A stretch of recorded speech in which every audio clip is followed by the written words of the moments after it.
Netflix पर एक film release हुई है दो पत्ती, जिसमें काजल, कृति सेनन और शाहिर शेख मुख्य भूमिकाओं में है। डायरेक्टर है शशांक चतुर्वेदी और इसे लिखा है कनिका ढिल्लों ने।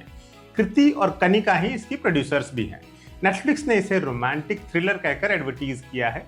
तो इसमें कितना रोमांस है और कितना थ्रिल है, आइए जानते हैं।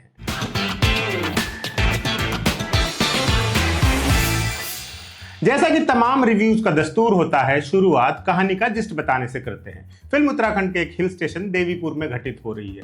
पहले सीन में ही एक पैराग्लाइडिंग का हादसा होते होते बचता है और कहानी कभी फ्लैशबैक कभी करंट खेलते हुए आगे बढ़ती है। हम मिलते हैं तेज तर्रार पुलिस अफसर विद्या ज्योति कंवर से, जो कि कानून के पालन की इस हद तक हामी है कि अपने सगे भाई तक को जेल भिजवा दिया है, जिसका अपने बारे में दावा है कि उसकी स्पेशलिटी फंसना है, किसी भी ट्रिकी सिचुएशन में या यूं ही रैंडम भी। फिर हमारा परिचय होता है जुड़वा बहनों से, जिनमें से एक पहली निगाह में ही डोमेस्टिक वायलेंस का शिकार लगती है। दोनों बहनें सौम्या और शैली एक दूसरे से इतना अलग नेचर रखती हैं कि नॉर्थ पोल साउथ पोल शर्मा जाए। सौम्या ध्रुव सूद नामक एक शख्स से शादीशुदा है, जो है तो हरियाणा से, लेकिन उत्तराखंड में बिजनेस जमाने आया है और लोकल हीरो कहलाने लगा है। इन्हीं लोगों के बीच वो शुरुआती हादसा हुआ है, जिसकी तहकीकात हमारी पुलिस अफसर विद्या ज्योति के हाथों में है। देखने में केस हत्या की कोशिश वाला लग रहा है, लेकिन सवाल यह है कि किसने किसकी हत्या की कोशिश की। क्या जो दिख रहा था सब वैसा ही हो भी रहा था या कोई और खेल था? इसी सवाल के जवाब तक फिल्म आपको कई लूप होल्स से गुजार कर ले जाती है और अंत में आप कहते हैं बस। फिल्म के ब्लंडर्स पर आने से पहले इसकी इक्का दुक्का रेयर अच्छी बातें देख लेते हैं। पहली बात तो यह है कि कृति सेनन ने काफी उम्दा परफॉर्मेंस दी है। जब कोई एक्टर जुड़वा किरदार निभाता है तो उस सिनारियो की सबसे पहली जरूरत होती है उन दोनों ही किरदारों का अलग दिखना। एक्टर को उनमें साफ फर्क महसूस करवाना आना चाहिए। कृति ने यह काफी अच्छे से किया। दबी सहमी, अब्यूज का शिकार सौम्या और बोल्ड बेबाक बद किरदार शैली, दोनों ही किरदार कृति ने सफाई से निभाए हैं। उन्होंने भरभरा कर गिरती स्क्रिप्ट को कंधा देने की भरपूर कोशिश की है। दूसरा कंधा लगा है काजोल का। ये तो हम सभी जानते ही हैं कि काजोल का कैलिबर क्या है। उन्हें तो जो रोल दे दो उन्होंने उसमें जान डाल देनी है। यहाँ भी उन्होंने वही किया है और सिंसियरली किया है। उनके ही कुछ सीन्स ऐसे हैं जो फिल्म को एट टाइम्स सहनीय बनाते हैं। कुछ एक अच्छे पंचेस भी आए हैं उनके इससे। बस फिल्म की अच्छाइयों का कोटा यही पूरा हो जाता है। बाकी एक्टर्स के बारे में बात करें तो शाहिर शेख ने ठीक ठाक काम किया है, वैसा ही जैसा उनसे अपेक्षित था। न बहुत कमाल न बहुत बुरा। तन्वी आजमी का किरदार लिखा ही इतने कंफ्यूजिंग ढंग से गया है कि उनको स्कोप ही नहीं मिला है अपना हुनर दिखाने का।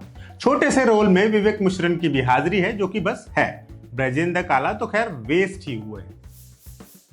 फिल्म के शुरू में पैराग्लाइडिंग का हादसा तो खैर मुकम्मल तौर से नहीं हो पाता, लेकिन स्क्रिप्ट कई बार क्रैश लैंड कर जाती है। काजोल और कृति की अच्छी परफॉर्मेंसेस इसे उठाने की बहुत शिद्दत से कोशिश करती है, लेकिन ऐसा हो नहीं पाता है। फिल्म डोमेस्टिक वायलेंस जैसे बेहद सीरियस मुद्दे पर बात करती है, उसके उन घावों को एड्रेस करने की कोशिश करती है जो शरीर पर नहीं दिखते, लेकिन अंत आते आते ये कोशिश सतही से भी एक आध पायदा नीचे की लगने लगती है। और मेजर खामियां तो खैर लेखन के ही नजर आती है। कई ऐसी चीजें हैं जो हजम नहीं होती। भारतीय पुलिस के आगे इतना काम धरा रहता है कि उनके पास पेंडिंग केसेस का फाइल्स का अंबार लगा रहता है, और यहाँ हमारी विद्या ज्योति मैडम एक डोमेस्टिक वायलेंस के अनरिपोर्टेड केस के पीछे हर वक्त हर घड़ी पड़ी रहती है। इसके अलावा उनके पास कोई काम है ही नहीं। फिर वही पुलिस वाली सेकंड हाफ में वकील के रोल में आ जाती है। ये फिजिबल है या नहीं ये तो देखना पड़ेगा, लेकिन फिल्म में बहुत जबरन की चीज लगती है। ये फिल्म सुविधानुसार अपना नैरेटिव चेंज करती है। सेकंड हाफ में किरदारों के नेचर का सिर के बल खड़ा होना अटपटा सा लगता है। लेखन के झोल आखिर तक चलते हैं। आप कल्पना कीजिए कि किसी केस के विटनेस बॉक्स में खड़ा एक किरदार टोटली अनरिलेटेड पर्सनल हिस्ट्री बांचने लगता है। आप फिर से कहते हैं भक। ऊपर से सबटाइटल्स में इतने झोल हैं कि हैरानी होती है। इतने बड़े नाम इस फिल्म से जुड़े हैं, फिर भी लापरवाही का खुला खेल चल रहा है। फिल्म में एक किरदार कहता है मेरा 1500 करोड़ का प्रोजेक्ट। स्क्रीन पर लिखा आता है 15,000 करोड़, वो भी एक नहीं दो बार। इसी तरह हरियाणा का एक किरदार कहता है मेरा याड़ी, यानी कि मेरा यार। स्क्रीन पर लिखा आता है माई डी। क्या यार। ऊपर से हमारे फिल्म वालों को अब समझना होगा कि लीड किरदारों से जबरन गाली दिलवाना अब कूल नहीं लगता।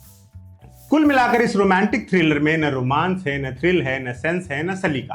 फिर भी देखने की कोई वजह ही ढूंढना चाहते हैं तो काजोल और कृति सेनन के बढ़िया अभिनय के लिए देख सकते हैं। इसके अलावा कुछ नहीं मिलने वाला आपको। नमस्ते।